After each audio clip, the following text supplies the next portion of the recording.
in the interest of privacy, I won't share her name, but a teacher I worked with, I want to say about 18 months ago now, one of the things that she had said to me was that we never get time as teachers to think about our own creativity. But it was such a powerful statement. We as teachers never get the time to focus on our creativity. And I remember when she said it, she was passionate. She was like, our creativity. I remember her hands came over and she was saying, our creativity, my creativity. It was a desire. I need to focus on my creativity just as much as I need to focus on facilitating the creativity of my students. Hello, everyone. My name is Dr. Matthew Worwood. And my name is Dr. Cyndi Burnett. This is the Fueling Creativity in Education podcast. On this podcast, we'll be talking about various creativity topics and how they relate to the field of education. We'll be talking with scholars, educators, and resident experts about their work, challenges they face, and exploring new perspectives of creativity. All with the goal to help fuel a more rich and informed discussion that provides teachers, administrators, and emerging scholars with the information they need to infuse creativity into teaching and learning. So let's begin. Hello and welcome to another episode of the Fueling Creativity in Education podcast. And this is our first debrief episode of season 8. That's right. Today we are going to debrief 3 amazing episodes. The first with Dr. Janet Rafner, the second with Dr. Maureen Carroll, and the third with Todd Henry. And so let's talk about Dr. Janet Rafner, who is from Denmark and works for the Center for Hybrid Intelligence as a researcher in creativity and artificial intelligence. So what was your biggest insight with that, Matt? Well, I was, first of all, really excited to have Janet on the show because Janet, has published a few articles around creativity and AI and creativity and generative AI specifically over the last 12 months. But she's so knowledgeable. Her background is in human-computer interaction and creativity assistant tools. And I thought she did a really good job of distinguishing the difference between this idea of computational creativity and co-creativity. And if I hope I'm doing a good job of summarizing it, but computational creativity, in Janet's word, resides very much in the field of computer science. And of course, it's about how we as computer scientists, programmers, are developing a tool and thinking about how that tool is interacting with people, right? And so that's not necessarily always generative AI, but the point is we're creating a tool that is going to assist people in their creative endeavors. And then co-creativity is really just about that collaborative creativity. Typically, we think about co-creativity as working with groups, but more recently, we start to think about co-creativity with generative AI. And as you know, you and I started to talk about this idea of cobots, I want to say back in 2021. So in terms of my summary, computational creativity and co-creativity, what I suddenly thought about is how in the future, and we didn't really cover this in the show, but how in the future we might actually start seeing these things starting to come together. Because we know that with tools like ChatGPT, and there's a specific tool with Copilot, which is in GitHub specifically for developers, we know that developers, computer programmers are starting to utilize tools like ChatGPT to assist them in programming. And so I suddenly started to wonder if, everyday creatives, maybe I'll refer to you and I as everyday creatives, might we get to a point where we can actually engage in computational creativity with the support of generative AI. And so perhaps these two different things might actually start coming together. And that would be kind of exciting if you and I could suddenly start generating our own apps. I mean, we certainly have played around with some really fun ideas for apps for the Fueling Creativity in Education podcast. And so maybe we might be able to do that. It's funny that you say that, Matt, because I was just talking to my husband about this conversation around computational creativity.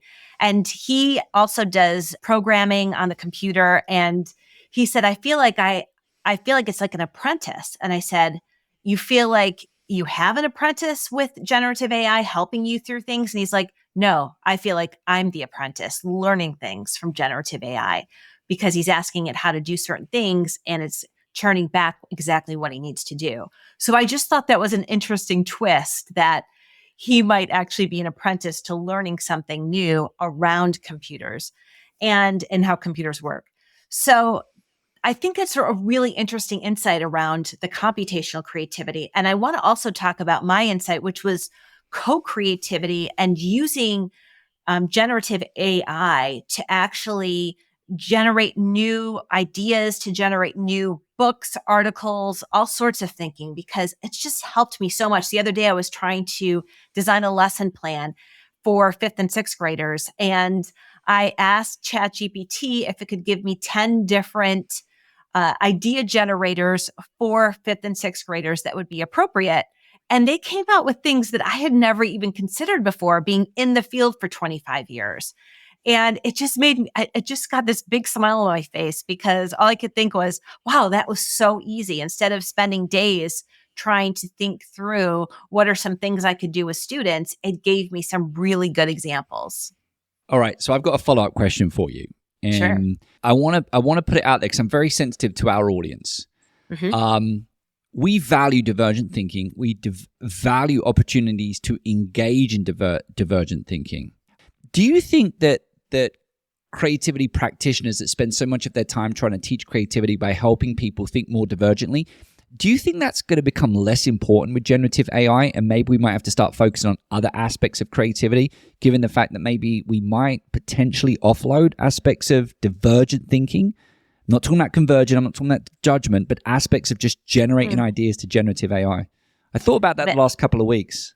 Yeah, Matt, that was something on my mind last summer. I went through a phase of, will I be needed anymore to teach divergent thinking and generating new ideas? And I think the answer is yes. It's just a journey, as Janet had mentioned during our interview with her, that we are going on this journey. And sometimes I remember in that episode we had with Dr. Zorana Pringle from Yale and the Center for Emotional Intelligence, and her talking about our emotional state and our emotional state impacting our ability to generate ideas. And I think sometimes we're just not, even though I'm trained and I've been doing this for decades, I am still not in the mood to generate lots of ideas, or I can't really come up with anything creative because I'm blocked by something. And we can still use our own abilities with generative AI to help us through those times. So I think of it as like an assistant who's just sort of there assisting you in coming up with new ideas, because I didn't actually use any of the ideas it generated for me for this lesson, but it sparked some additional thinking for me that led me to a new idea. So I still think it's very important. And I think the principles of creativity, the underlying principles, specifically around curiosity and keeping open-minded, I think those things will never go away. We're still going to need to teach students how to be more open-minded, because if we don't, then it could generate the most creative idea for us. But if we're not open to it, then it's not going to be used or worthwhile. Some of the research that I've dabbled into, and when I say dabbled into, I'm talking about, in essence, reading other people's research, that originality and randomness, it still seems to be something that we as humans are doing. So yes, there's generating lots of ideas, but then it's, okay, I've got these 10, 15, 20 ideas, whatever it might be that I've been presented with through using this tool. But now it's up to me to kind of like tweak them, modify them, maybe bring two together to create one that wasn't presented on the page. That originality, that those making those connections, the human randomness. My initial thinking is, yes, we still need to try and continue to facilitate that. And I think teaching divergent thinking does a really good job of that. So now, Matt, let's transition into our next interview with Dr. Maureen Carroll. And she's a consultant who works on professional development with educators. Do you remember that conversation? I do, yep. Now, the one thing that struck me about that conversation, and actually the reason why I wanted to bring her on the show, was because she hosts creative residencies for teachers to come and go into a space of quiet, into reflection, into creating, painting, dancing, improv, and how restorative that is for teachers. And that's just something that I really relate to as a creative human, that I need that time and space to just make or create, because it is healing for me, as James Kaufman had mentioned to us, that there's a restorative piece to it. And when teachers are really burned out, that having these practices, these expressive practices that they can touch on and utilize, that will restore their energy levels and their motivation levels to be better in the classroom. Yeah, I remember that episode. And, it's one of these things that I keep reflecting on, because I find myself sometimes saying, okay, I certainly value promoting and engaging open, random creativity that's for teachers that might not always be connected to the classroom environment. And I think some of the activities that Maureen was doing, I was kind of saying to myself, all right, is there a connection here to the teaching and learning space? And I wasn't always sure whether or not there was a connection. And so then, if I'm honest with you, I sit there and I'm saying, okay, well, I'm an administrator in that moment. Am I realistically going to prioritize time to that? But then I started to think a little bit more along your lines, and I started to think about burnout. And sometimes you actually just need to be disconnected. And maybe we should actually prioritize more time in the year for teachers to just go and interact together as a community. Maybe it can assist them in their communities of practice, which we know becoming a big part of professional growth at schools. But it doesn't have to be connected to the teaching and learning environment, because it's about them. It's about restoring their energy. It's about helping them connect to their creativity in any way they need to or can do. And then hopefully through that, by coming back with our batteries recharged, coming back with our creative juices refueled, then we're more likely to bring creativity back into our classroom environments. And so when I looked at it from that perspective, I said, you know what? I think these creative residencies are really exciting, and maybe we should be doing a lot more of them. I also think it gives teachers sort of the understanding of the benefits of spending that time and space to sort of disconnect and reflect and create and express themselves, that they understand the benefits of just doing that, not for the end product, but for the process and relaxation that comes with it, and the mental health benefits that come with creating. And so I think it's an interesting way to introduce teachers into the world of creativity when they really don't understand what the benefits might be. I'm sure you've had a lot of teachers that you've worked with who have said, oh, I had this art teacher when I was in high school and I realized I'm just not creative. And it's like, okay, that's not what we're talking about here. We're not talking about painting something perfectly. What we're talking about is thinking in different ways, and being able to express our ideas and have ideas and keep open to new ideas. So I think there's also that benefit as well. Yeah, I mean, the more you're talking, the more I'm really kind of getting sold on this creative residency concept. And actually, in the interest of privacy, I won't share her name, but a teacher I worked with, I want to say about 18 months ago now, one of the things that she had said to me was that we never get time as teachers to think about our own creativity. And they felt that through the residency that they had with me, they had that opportunity to have that time. But it was such a powerful statement. We as teachers never get the time to focus on our creativity. And I remember when she said it, she was passionate. She was like, our creativity. I remember her hands came over and she said, our creativity, my creativity. It was a desire. I need to focus on my creativity just as much as I need to focus on facilitating the creativity of my students.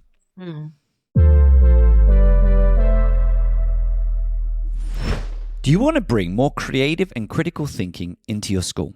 Look no further than our podcast sponsor, Curiosity to Create. Curiosity to Create is a nonprofit organization dedicated to engaging professional development for school districts and empowering educators through online courses and personal coaching. And if you're craving a community of creative educators who love new ideas, don't miss out on their Creative Thinking Network. Get access to monthly webinars, creative lesson plans, and a supportive community, all focused on fostering creativity in the classroom. To learn more, check out curiositytocreate.org or check out the links in the show notes for this episode. And speaking of our own personal creativity, Matt, do you remember our final of the 3 episodes was with Todd Henry, who wrote the book, The Accidental Creative and The Brave Habit. And he talked to us about bravery. And I thought this was a really interesting concept to think about in relationship to the classroom, because I think it's hard to be creative in the classroom. I think you have to be brave in order to be creative in the classroom, because you don't know necessarily if it's going to work. You don't know if your students are going to respond well to it. You don't know how other teachers are going to look at you. I know recently I spoke with a teacher and she said, I'm doing all these creative things, but I'm so afraid that people are going to walk in and see, because I think they're going to look at me like I'm crazy. And I'm like, you're not crazy. This is like amazing stuff, but it's different from what other people are doing. So it leaves them feeling sometimes vulnerable about being creative and doing creative things with their students. Yeah, and you know what? That comment. I mean, I've got one follow up, but that comment right there gets me thinking about our episode with Laurent McBain and Ron Beghetto when they were talking about my favorite failure and the emotional aspect associated with failure. And in essence, you know, we had spoken about this in the debrief, the difference between maybe a mistake and failure being kind of like a social experience where there's kind of repercussions and you feel like you've been exposed and you feel embarrassed. And I think that there is an element of when we try something new in the classroom environment, we are worried about what's going to happen based on perhaps how I might look to my students, how I might look to my colleagues. And that does require a level of bravery. And in addition, another level of bravery is needed when you have experienced that failure, but you want to go back and try it again, right? So you don't give up. All right, so this crashed and burned. And therefore, if I do this again, a lot of people are going to be asking, why am I doing this again? And a lot of people might be saying, I might already actually now have negative views of this experience. But if I believe in it enough, then actually we know through things like design thinking, we require some iteration, right? So you might have that, I know how I can make this better, but you still need to be brave to go in and make that modification. So I totally agree with you. I think bravery is a big part of teacher innovation in a classroom environment. And I'll add one more thing to that as well, Cyndi. Sorry. The other piece is, you know, we'd referenced just before we recorded, one of the things we liked about that episode is this idea of bravery as a choice. Yes. And, you know, it's a choice we typically might have to take within a moment. And I was almost going to bring this up with creative residencies. When is the best time in the year for this? But likewise, when is the best time for you to be brave? And I keep working with this because, as you know, within my space, I typically talk a lot about the idea of creativity or innovation despite constraints. And I work with teachers and I was getting to think a lot about constraints. And the time, the academic calendar, all of those things represents constraints in the environment. And I certainly know that there are times in the year where I have the capacity, the ability to be brave. You was talking about this idea of having the space to think and be creative. There's times in the year where I have that, and there's times of the year where I'd say I don't have that.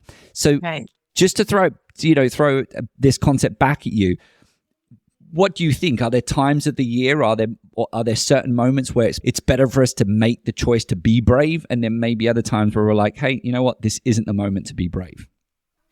That's a great question. I think we have to think about what's most important to us as educators and what our goals are. And sometimes we get caught up in things and emotions that aren't really going to help us move forward, help our students move forward. So I think it's about making good choices in terms of what are you willing to be brave for and why, and really clarifying that with yourself to say, when do I need to be brave and stand up for this? And when should I not? When is it not really worth it for me and my students? Because I think sometimes we use up all of our energy for the wrong things. And so for our listeners out there, what I would recommend is really looking at those things that you want for your classroom that takes courage, that takes bravery, and say, is it worth it when that moment comes for you to stand up and say, this is what I need. This is what my students need.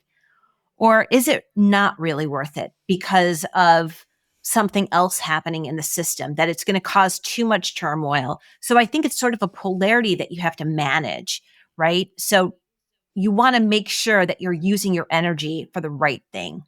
So that's what my recommendation would be. What would you say?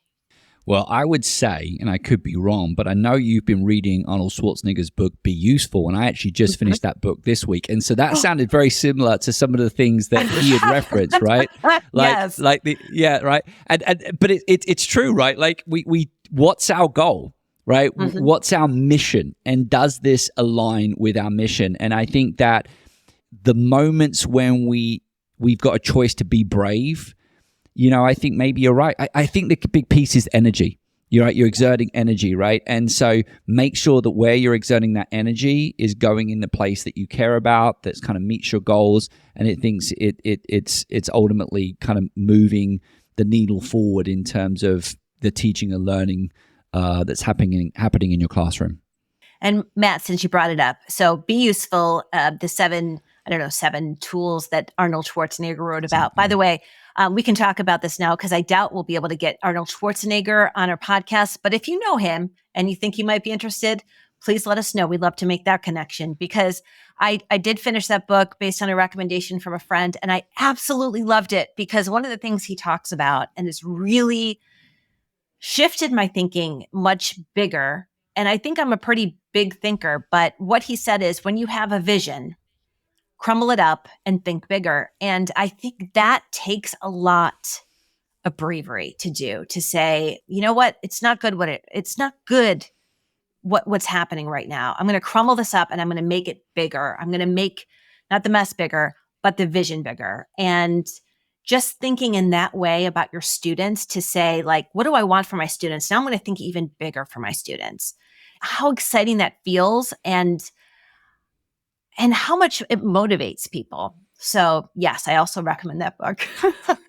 Well, just for the record, it sounds like you kind of like need to think bigger, right? Because why can't we go reach out to Arnold Schwarzenegger's PR folks, right? Seems to be really engaged with the community. Ask if we can go down, record a special in the same way we did a special with Howard Gardner, right? Yes. And go through the book and have a conversation about how the book might apply to teachers in the classroom environment. Let's do it. I'm a big talker. I don't think I'm gonna do that, but you know what? Oh, I will do it. I think you're right. Yeah. Crumble the vision of like, we don't know him, and we're going to turn it into something bigger and say, what have we got to lose? And he seems like a very generous in his kindness. I loved the book so much in terms of like how much he wanted to help others. And so maybe he's willing to come and talk to us because so much of what he talked about in that book was about creativity. Even though I don't think he ever said the word creativity, he talked about creativity through the whole book. Yeah, it was. And actually, just to maybe finish off this episode and how we've kind of now started to find ourselves talking about, it does connect very much to Todd Henry's episode and some of the other episodes that we've had. I think what I would say to teachers is this idea of go bigger, right? It's not necessarily go bigger in your classroom, with the idea sometimes. Sometimes it's a case of, all right, you're going to share it with colleagues, but why not go and put in a proposal for a conference, right? Why not go and build a website around what it is you're doing in the classroom environment? Why not go and establish a podcast? Why not reach out to Cyndi and I, right, using the email questions@fuelingcreativitypodcast.com and say, hey, I want to come on your show and I want to talk about this awesome thing that I've developed for my classroom that I think facilitates and promotes creativity in students. So I think every single one of us in teaching and learning have the capacity to go bigger. It's not necessarily about going bigger with the idea. Sometimes it might be going bigger in terms of sharing the awesome creativity that we're doing in our classroom environments. And being brave. Because we may say no. Yeah, maybe a conference proposal is not accepted. I don't think you and I would say no, but be brave. Yes. And to give you a little teaser, not only did we do the brave habit this past 3 episodes, but the next 3 episodes, you're going to hear about the fun habit. So stay tuned to next week when we talk with Dr. Mike Rucker, who wrote the book, The Fun Habit. Wait, no, before we go, we got to keep doing this, right? Because remember, we set the goal. We got to go bigger. We set the goal that we wanted to double the number of subscribers. Yeah, we want to double the number of subscribers before the end of 2024. So if you are watching us on YouTube, this is great. We are still learning YouTube. We've got the green screen growing. I'm sitting here. I'm like, oh my God, this might not even work. So we're totally experimenting with the green screen today. If you're listening to the episode, go subscribe if you haven't already. Please help us promote this podcast. Get it out to your friends and colleagues because I do think we interview some great people who have got some great ideas on how we can help creativity in education. All right, so now, Cyndi, we can end. Sorry. And my name is Dr. Cyndi Burnett. And my name is Dr. Matthew Worwood.